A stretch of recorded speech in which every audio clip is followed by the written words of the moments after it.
আম তেল দিয়ে মোরলা মাছের টক। তো মোরলা মাছগুলোকে সুন্দর করে একটু ভেজে নেবো, কড়া কড়া করে ভেজে আর তুলে রাখবো।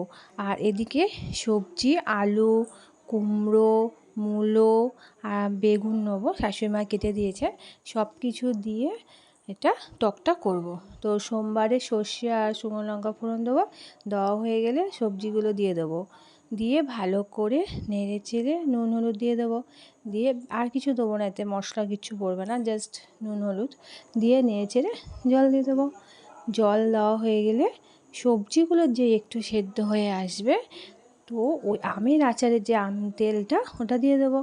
দেওয়া হয়ে গেলে তারপর ভেজে রাখা মাছগুলো দিয়ে দেবো, দিয়ে ফুটিয়ে তারপর চিনি দিয়ে দেবো। তো সবাই তো তেঁতুল দিয়ে খায়, আমরা আম তেল দিয়েই খাচ্ছি। তো খেতে দারুণ হয়েছে, আপনারাও খেয়ে দেখতে পারেন, খুব সুন্দর হয়েছে। লাস্টে চিনি দিয়ে নামিয়ে গরম গরম ভাত দিয়ে খেয়ে নেব।